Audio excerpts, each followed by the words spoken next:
welcome back to another SuperCoach BBL team preview. Tonight, we've got the Melbourne Stars. We're almost through it, boys. We're halfway. I am joined by two absolutely devilish-looking individuals from Joshy and DR. How are we, gentlemen? Good, mate. Very good. Sorry, I must apologise. We started recording a little bit later because I fell asleep on Mum's couch. So I do apologise, boys, for starting a little bit late. But cannot wait to crack into my team, the Stars. I'm a Stars supporter. These are my boys. So looking forward to cracking in, boys. Joshy, how are you, mate? You've done absolutely nothing at work like usual. You've pretty much had a day off. What have you been up to? I've been good. Got the cricket on actually at the moment in the background. 2 wickets just fell before we went live. Cam Green and Smudge both got out, so that's not ideal. But been a good day. Been watching cricket all day and keen to talk some Big Bash. Very close next weekend. It all starts, which is pretty exciting. Absolutely, mate. We've got the Melbourne Stars. DR, you said you go for the Stars. Before we get into all the fantasy type stuff, why do you go for the Melbourne Stars? Just out of curiosity. There's one reason. Maxi plays for him, and also going back in the day, Warney. So I've always been a big fan of Warney. So it's like the Warney Maxi combo. And I just like the green over the red, mate. I was in greenhouse at primary school. So I think that's got a little bit to do with it as well, mate. The colours there, I like the colours. But yeah, the two big boys, Maxi and Warney, mates, the main reason. Perfect. Well, we're just going to get straight on into it. We'll just get team previews done and dusted. Joshy, I reckon we've agreed probably 75% of the time on our team previews thus far. But for mine, I'm going to not lock it in because obviously it's going to change a little bit here and there, but I'm fairly confident it's going to look something like this. Number one, I've got Joe Clark, and he's going to take the gloves, in my opinion. 2 is Tommy Rogers. 3, I actually have the trap himself, Sammy Harper. And I think Maxi's going to be at 4, Stoinis 5, Cartwright 6, Curran 7. I did have Steckity at 8, but obviously he's just been ruled out of the entirety of BBL 15 with a hamstring injury. So I assume he's just ripped that completely off the bone. And I think Liam Hatcher is going to come in for him. They'll play one out-and-out spinner in Mitch Swepson, who is a bargain, I might add. The Pakistani international Harris Ralph at 10. And the bloke that just will not, go over the hill and piss off into retirement in Peter Siddle will be at 11. But I will preface it and say, if they're, wanting to shore up the batting stocks a little bit, I think Callaway plays over Liam Hatcher, and he's probably in that top 5 for them. So that's my Melbourne Stars predicted round 1 team. Joshy, are we similar at all? Are we a little bit different? What's going on, mate? Yeah, really similar. Just the one difference. There was actually what you just mentioned there, Callaway. I've got him in my 11 over Hatcher. That's purely because I think Stoinis and Maxi get some overs alongside your Curran, Swepson, Ralph, and Siddle. So I think they probably forego Hatcher and go a bit stronger in the batting with Callaway. So I've gone with Clark at 1, Rogers at 2, Callaway at 3. I've also got Clark taking the gloves. Maxwell at 4, Stoinis at 5, Cartwright at 6, Harper at 7, Curran at 8, Swepson at 9, Ralph at 10, and Siddle 11. So a little bit different order to yours, but only the one different player, being Hatcher and Callaway. But I think because Maxi and Stoinis, I think they're going to bowl 2 overs each at least. I think they're probably going to get away with not playing Hatcher and having that extra batsman as well. Yeah, right. No, I can definitely understand that. Absolutely understand that. Do you have, and I know obviously they've got a double in round 3, so it might be wise to potentially stash one on the bench, which is definitely a strategy I'm thinking of doing. Do we currently have anyone of the Stars players in our sides? DR, do you have anyone at all? I do, and it's because of the chats that we've been having with the previous team previews, and I've currently stashed Joe Clark on my wicketkeeper bench. So that was Joshy's play. So it's all Joshy here. I'll let you take over, mate. Are you still going with the Clark play? I still am, yeah. I've had a little bit of a play with my team since the last time we recorded. Moved Finn Allen out just to get Joe Clark into that keeper spot. Also opened up a few other different positions. But I just think 68.8K, it's really a free hit, especially off that bench to come on for the round 3 double. I think I prefer him over McDermott, which a lot of people will be looking at even as a bench player because he has that round 3 double with the Stars. But yeah, I just think like he's averaged, I think, in the 40s before, in the 50s as well in his 2 best seasons of the BBL. This is his sixth season in the BBL, so he's well acclimatized compared to some of the fresh internationals. We see how a lot of them struggle sometimes coming into bat. So yeah, I think opening the batting, likely taking the gloves, 6th season in the BBL, and that price, I'm pretty happy to start that from round 1. So you're viewing him as a bit of a cash cow as well as stashing him for that double at the price, as you Yeah. said. And with the gloves and right at the top of the order, it's a decent role, isn't it? Yeah, absolutely. And this is someone he's had a BBL ton before.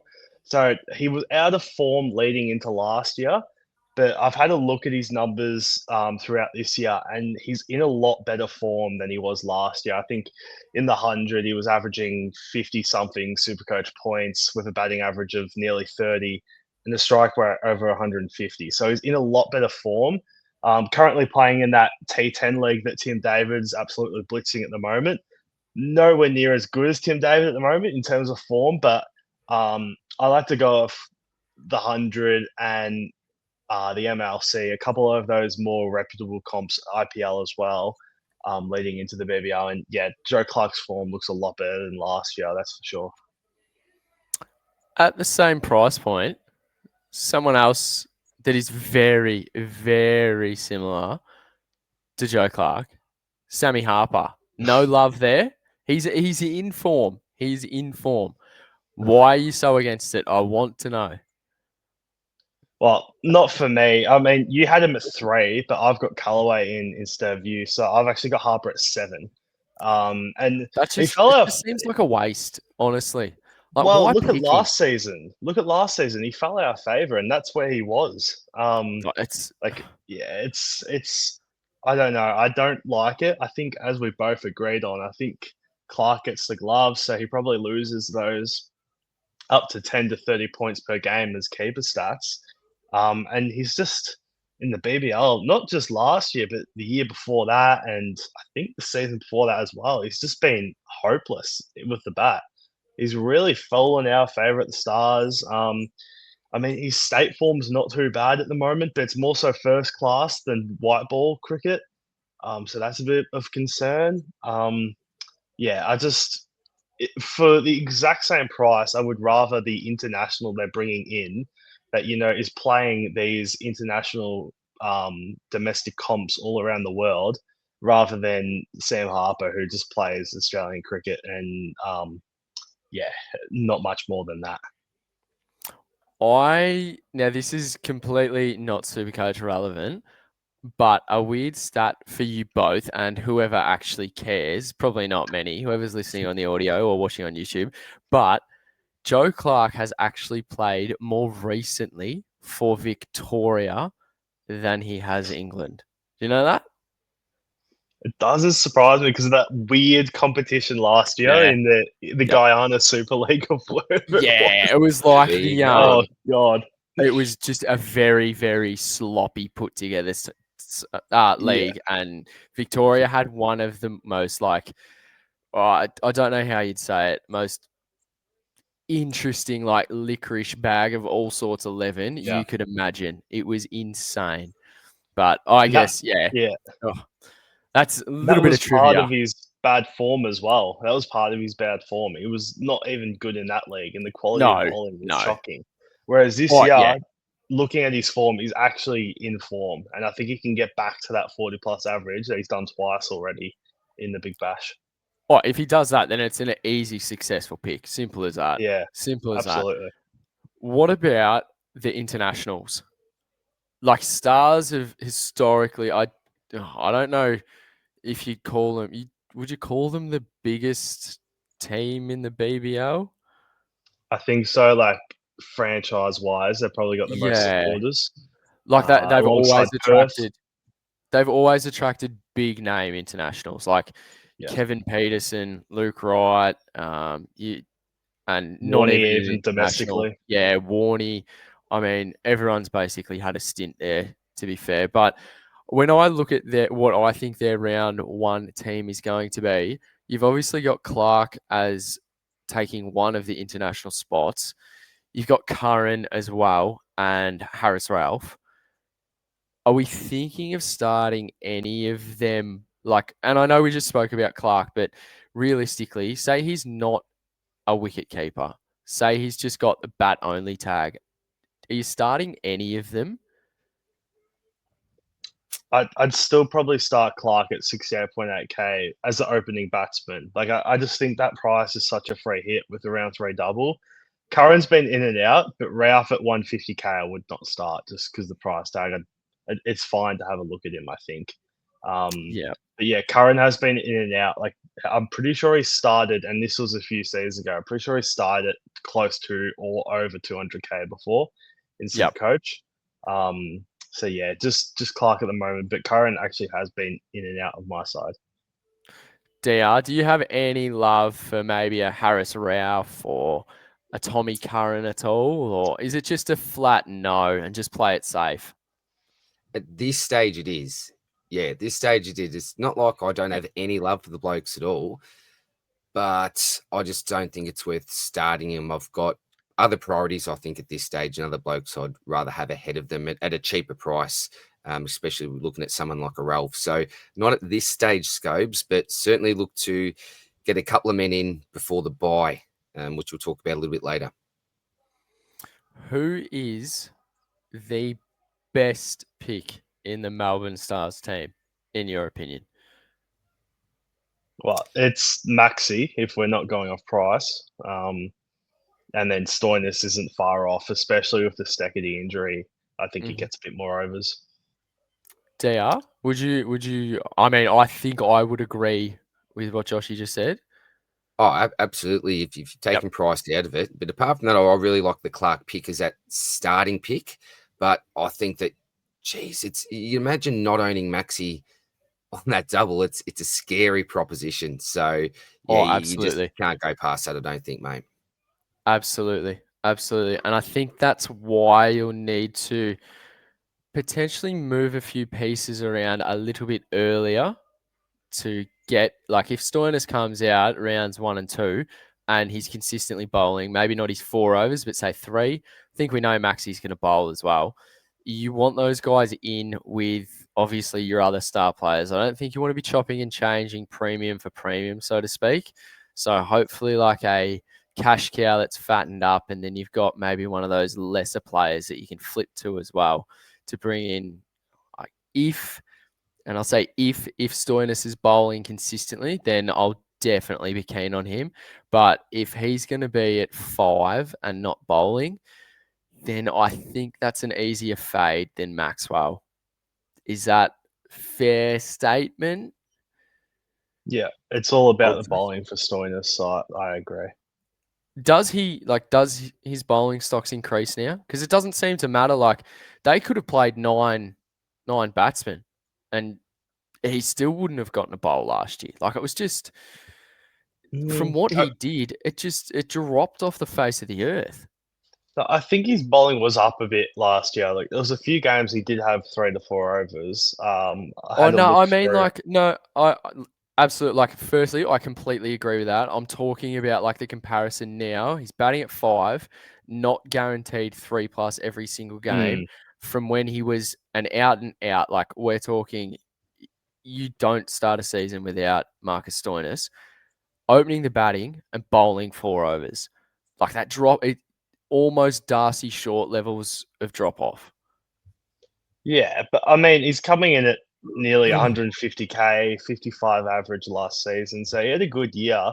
And there's two major changes for the Stars in terms of their paceman. Joel Paris has gone to the Scorchers. He was good last year, and Steckety's injured now. Who was also awesome last year.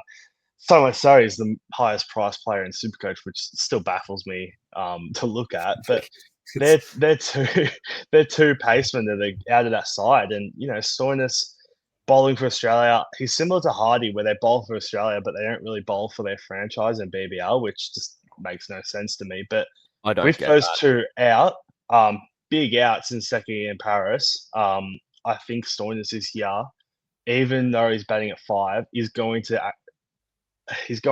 more often than not get 3+ overs, and I think he's going to benefit from that.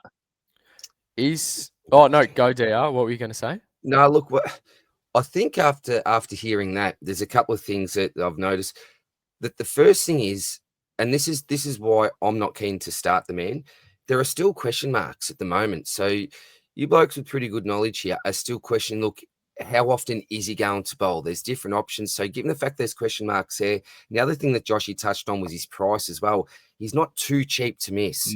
So it's not like if he goes off in the first round, it's bad news because all of a sudden he's making that much cash if it was at that low starting price like it was the year before. Given the fact he's starting at around that 150k, even if he does go off, it's not like he's going to absolutely rise through the roof early and there's actually time to get on. So I'd be waiting to see exactly what that role is. And if it's clear early even after the first round, depending on how early you want to start planning, then get him in then.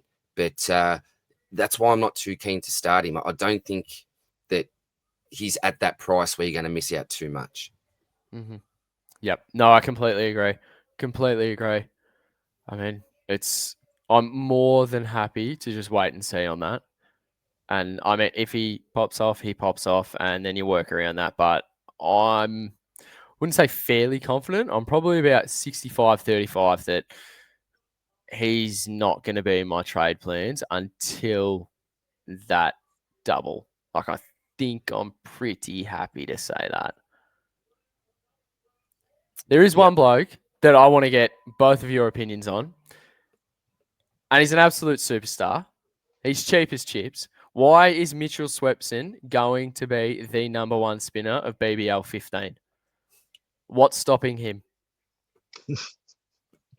Well, maybe not Josh? the number one spinner of BBL 15, but I think moving from a side that has been playing at that Gabba deck to a side that, I think they start at some pretty spin-friendly venues at 59k, I think it is a bargain. I've said to you before, he's got one of the most eyesore run-ups in cricket. It's just really irritating. Oh, mate, yes. But, you don't pick Supercoach picks off their run-up. I think if you can fit him in, definitely start him at that price tag. But also with the round 3 double, I think if you don't start him, it's not going to cost you that much more. It'll probably be like at most around 70 to 80k, unless he goes absolutely ballistic, which I don't think As he in, will. you'll be paying 130k for him. So an What's increase. You're the numbers man. What's he going to score to be that by round 3? He's just got to step foot on the field, mate. No, I'm hugely confident on him, and it's not because, it is because he's gone from, as he said, Gabba deck, MCG. I don't have the stats in front of me, but if anyone thinks that I'm just talking absolute rubbish, for once, I'm genuinely not. For once. And when I say that, go and do yourself a favor. Look at where they play. Look at where the Stars play and look at his career. I'm not talking season. I'm talking career averages at the first 4 ovals. Simple as that. I think it's MCG, SCG, and Monaca and Adelaide. I think off the top of my head. I'm looking at his double, and for spin-friendly decks, you probably say SCG, Monaca, maybe Blundstone are probably the best spinning decks. In that round 3 double, he's got SCG and Monaca. So take that. That's what you're looking at for sure. Round 2 is Adelaide Oval, so a bit more of a road. I mean, you see Lloyd Pope get some junk wickets there, but probably Absolutely. not as spinner friendly. Like that's a 200 pitch more Yep. often than not. Yep. So that's going to be more difficult. Then round one, he's at the G, the Hurricanes, longer boundaries, good chance that he gets some junk wickets in the outfield. But to your point, round three, SCJ and Monica for a spinner on a double, it's looking really good. And yeah, his That's averages are probably great there. And you're not paying up either. You're not paying up. the issue is for me when I look at my bench. So currently, if I'm just talking on the batters and bowlers, so the 4 spots, I've got Marsh, Salzman, Nisa, and Hardy. And I'm finding it so hard to leave out any of those blokes. I could obviously change someone on my field, but that's where you look at the sweeps and you think, well, can I actually start him? Who am I going to give up to start him as that cash cow? So that's where I'm finding a little bit difficult. Would love to start the bloke, but it's like, well, who misses out? That's the main issue for me. Yeah.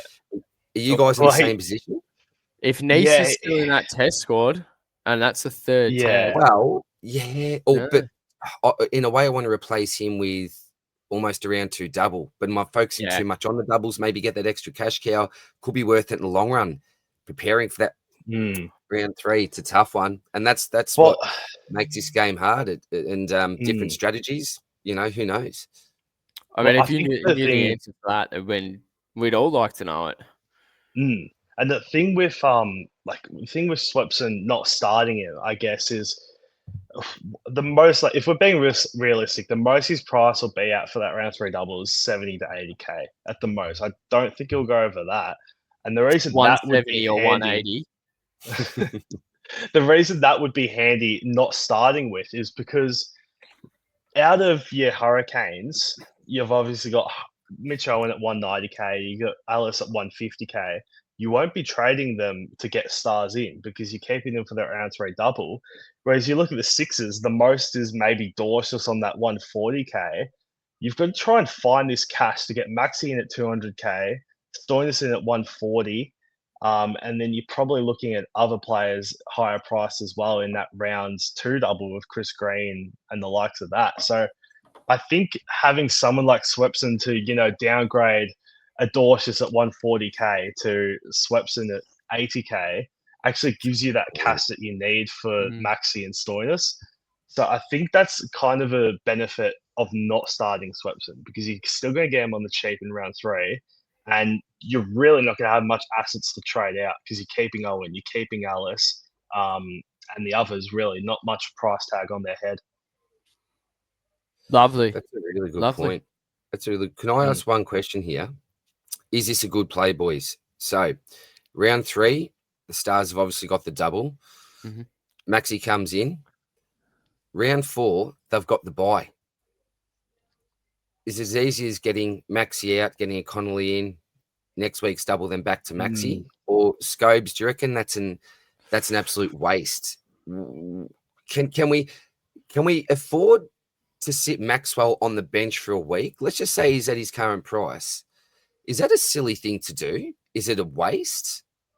Or a trade still gold in this game? And am I focusing a little bit too much on the doubles here? If you got a gun, do you keep him in your side, mate? Or what's your view on that? Before I answer that, Joshy, can you just give me the update of what you look behind? Sorry, Josh Inglis has just got out in 23. Let's not talk about that. That's a great question. So definitely, that's a fantastic question, mate. Like, the way I like to see it is, me personally, I want to be building up my team. Like, I'm not looking to switch in, switch out premiums. Like, that's just booking in trades. Realistically, if you're thinking whoever you're trading Maxwell out for, chances are you're going to want both of them in your team, aren't you? Like, come the end of the season. Realistically, it's going to be, say if Maxi gets to 200k flat, the easiest way to do that is to trade out another 200k player. The way I would want to go about it is have identified the cash cows that are going to make those quick advances in money. So someone because there will be that. There will be a player that shoots off from nowhere. You grab them the second week and bang, they've gone from 80k into 140k. and you've just made your next week's trade so much easier. So that's where I'd like to cut a cash cow that's fattened up, even if it's a little bit too early, even if they've still got a low break even, for one of those lesser players. One of those, I wouldn't say mediocre, but one of the players that you would feel more content with in trading out, that you know isn't going to, I guess, make you completely reorganize and jigsaw your team again next week. Because chances are, if you're trading out whoever it is for Maxwell or Maxwell for a Connolly or whatever, 3 weeks' time, you're going to want both of them in your side anyway. Like it's just booking in transfers and trades and any kind of format, whether it's AFL or whatever. There's anomalies. Like things always happen. Role changes, injuries, everything like that. I hate booking in trades. Don't like it at all. So I guess in summary, to answer that, probably I don't think it's stupid. I don't think it's silly. But I think if you can go the other way and potentially hold someone of that value on the bench, if it's just an isolated trade, then that's probably the way that I'm going to be leaning to do it. So rather than that short-term points grab almost, you're saying I want to prioritize structure. I want to keep on to my premiums, because someone like a Maxwell could still score twice as much. We talked about this before, as some sort of a dud on the double. Just the sake that they've got the double doesn't mean too much. So easily. Yeah, no, I completely get it, mate. I completely get it. And I can see some people still going the other way. They go, no, do you know what? I'm going to go for those points. I'm going to prioritize points, and I'm happy to structure and jigsaw around. But for you, you're not keen to do that, mate. You just want to stay true to the side and the structure. So, no, that's completely relevant. Would you go different there, Joshy? Are you a bit more aggressive than that? And you go for that short-term point play, or you're similar to Scobes? No, I do agree. You always want to hold your premium players, but it is easier said than done. That's why I think it's so important to identify, for the round 3 double, your Swepsons at that price, or the round 4 double. If you haven't started Hardy, which I think you should, you look at, your Beardmans, your Finn Allens. You've got to bring in that sub 100K or close to sub 100K player to actually be able to facilitate that. Because if you're not trading out those high price players, how the hell are you meant to afford a 200K Maxi, a 180K Connolly? So it is easier said than done, but I think it just relies on having those cheaper players. And by the looks of it, Swepson, as I mentioned, Allen, Hardy, Beardman, in the earlier rounds, it does look like those players are there. Even round 2, you got Bancroft at 80K, who I think would be a really good option. Nisa, maybe does he get released from the test squad? I don't think you can start him anymore, but 93K is another option as well. So yeah, I agree with Scobes. It's just you got to actually have those lower price guys to trade in as well. I just want to add on that I think every season that I'll play BBL SuperCoach, we've had them. Just a little reminder, Matt Short, who's won back-to-back MVPs, team of the tournament, captaincy as well, did start at 62,500. Yep. And also, he's also one of the problems of getting in. He got up to 280K one year. No. Yeah. Like that was just but like terrible. it always happens. Like that year that Wildermuth, he just had the roll first game and he took like 3 for 24 or something, made like 30 off 10 and went from under 70K to 150K in literally 2 rounds. Like it will happen. It will happen. You've just got to be able to facilitate it. Like I'm confident that there will be one decent cash cow that we can just jump on, and that'll unlock so much. Yeah, I agree. Is there anything else we need to cover for the Melbourne Stars? Think you did well. Perfect. Yeah, I think that's pretty much covered. I think we've covered all the players that are relevant.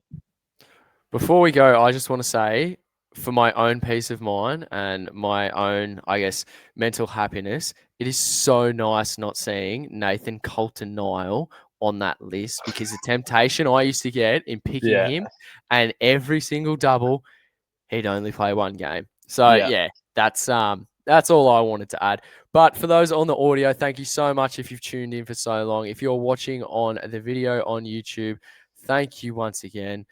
We've got a couple more to record, don't we, gentlemen? We sure do.